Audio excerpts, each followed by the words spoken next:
پھر ہم نے ان قوم فرعون سے بدلہ لے لیا، یعنی ان کو سمندر میں غرق کر دیا، اس سبب سے کہ وہ ہماری آیتوں کو جھٹلاتے تھے اور ان سے بالکل ہی غفلت کرتے تھے۔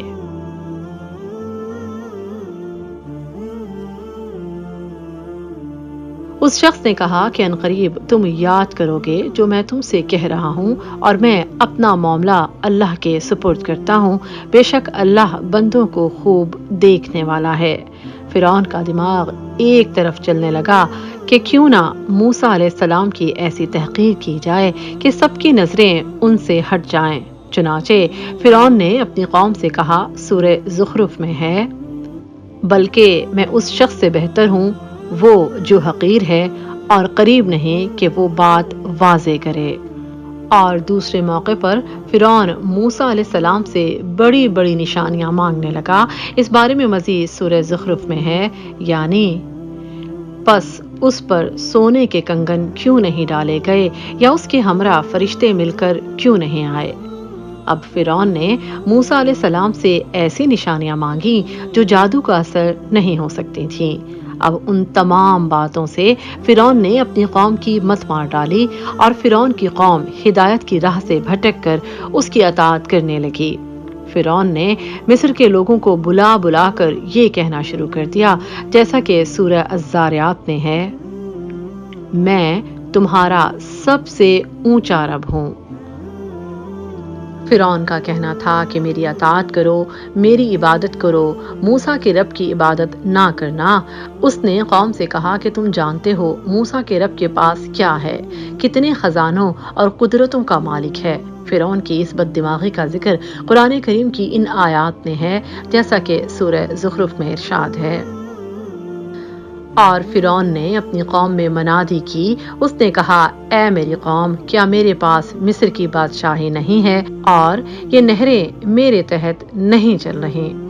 غرض فرعون نے اپنی قوم کی عقل خراب کر ڈالی۔ اسی بارے میں ارشاد باری تعالیٰ ہے، اور اس نے اپنی قوم کی عقل کھو دی۔ مزید ارشاد ہوا، یقیناً یہ سارے نافرمان لوگ تھے، پھر جب انہوں نے ہمیں غصہ دلایا تو ہم نے ان سے انتقام لیا۔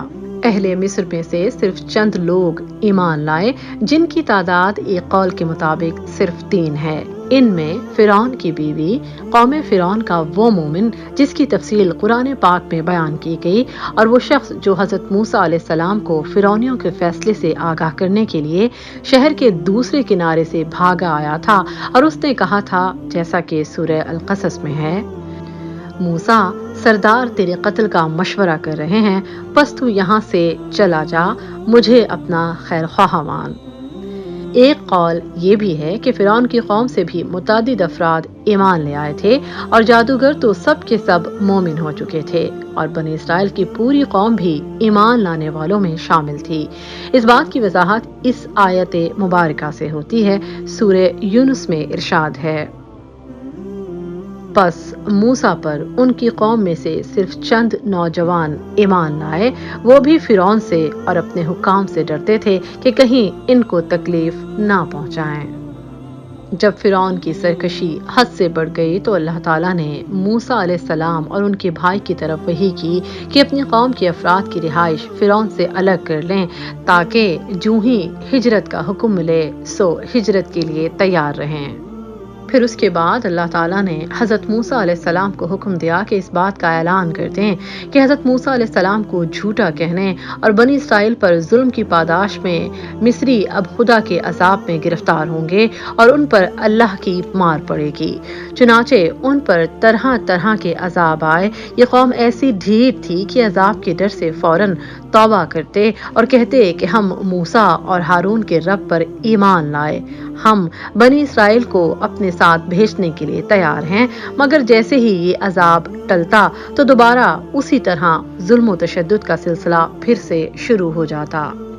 یہ بات یاد رہے کہ اللہ تعالیٰ نے حضرت موسیٰ علیہ السلام جب بنی اسرائیل کی طرف مبعوث کیے گئے تو ان کو کچھ نشانیاں دیں، جن کا ذکر قرآن کریم کی ان آیات سے ہوتا ہے، جیسا کہ سورہ الاسراء میں ارشاد ہے، اور بلا شبہ یقیناً ہم نے موسیٰ کو واضح نشانیاں دیں، سو بنی اسرائیل سے پوچھ جب ان کے پاس آیا۔ اگر آپ نے ابھی تک ہمارا چینل سبسکرائب نہیں کیا تو ہمارے چینل کو سبسکرائب کیجیے۔ قاضی بیضاوی کے نزدیک اس آیت میں نشانیوں سے مراد یہ نشانیاں ہیں: نمبر 1 عصا، نمبر 2 ید، نمبر 3 ٹڈی، جوم، مینڈک، خون، پتھر سے چشموں کا پھوٹنا، سمندر کا پھٹنا، پہاڑ کا اکھڑ کر سروں پر آ کھڑا ہونا۔ اسی بارے میں قرآن کریم کی سورہ الاعراف میں ارشاد ہے: اور بلا شبہ یقیناً ہم نے فرعون کی آل کو قحط سالیوں اور پیداوار کی کمی کے ساتھ پکڑا تاکہ وہ نصیحت پکڑیں۔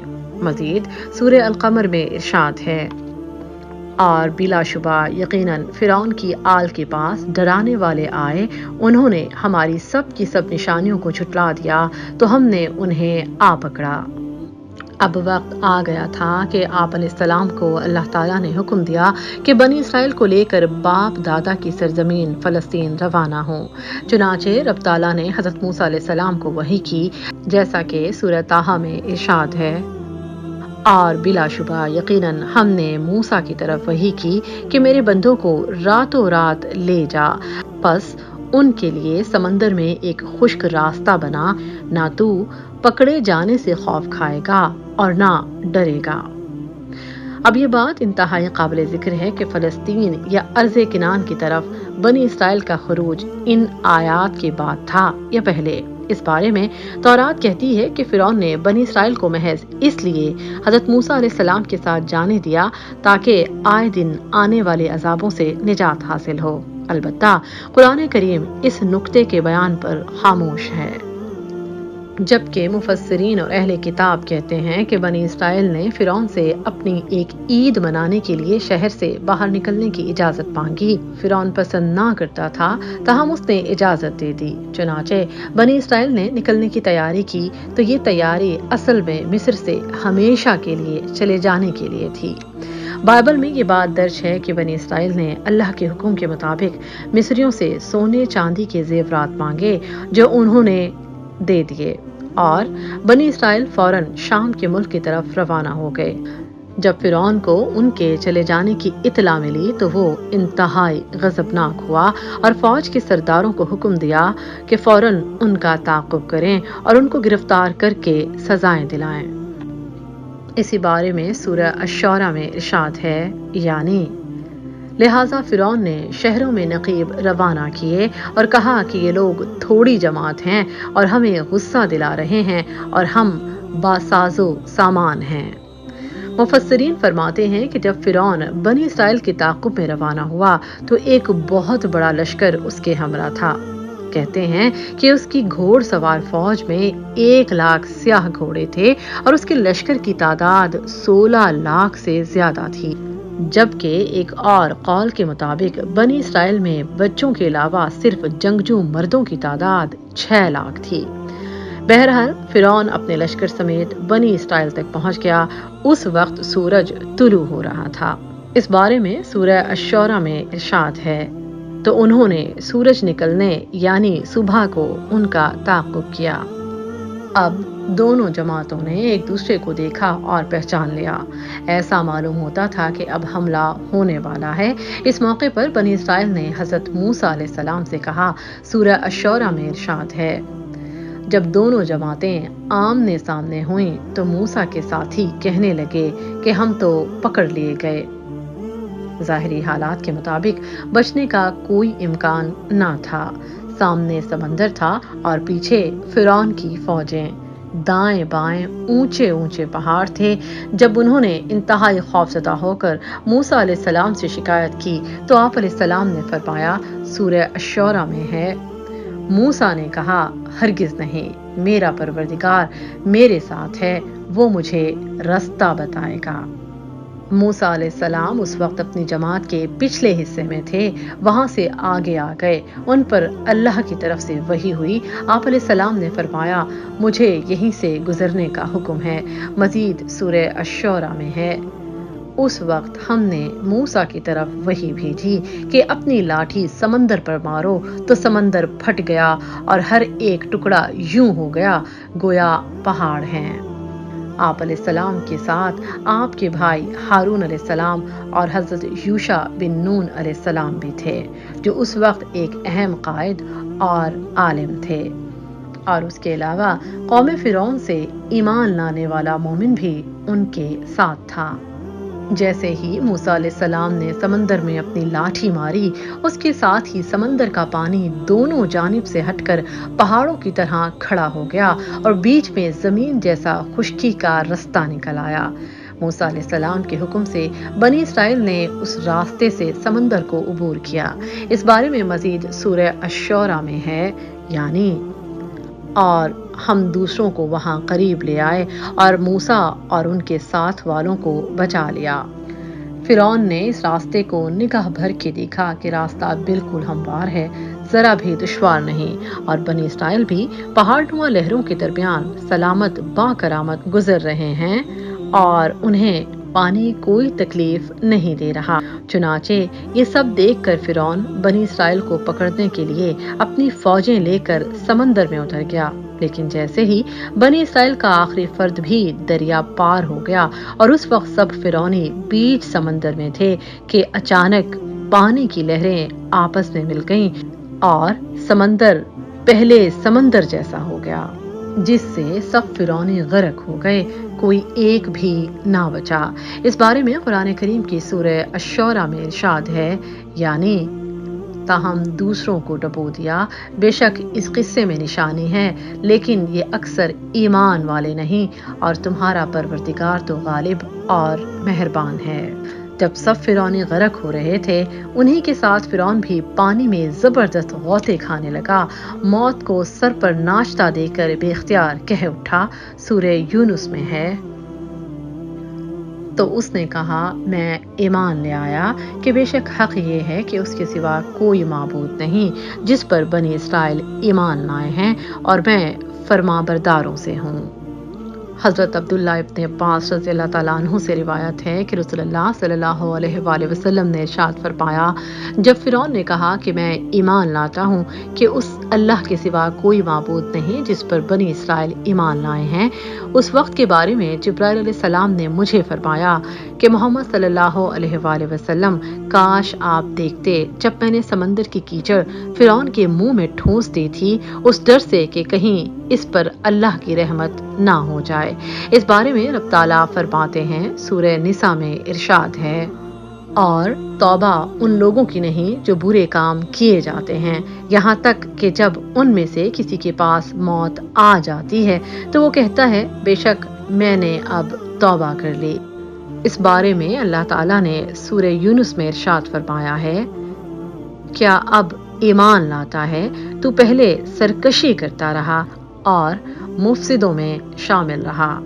یہ آیات اس بات کی دلیل ہیں کہ فرعون کا ایمان قبول نہ ہوا۔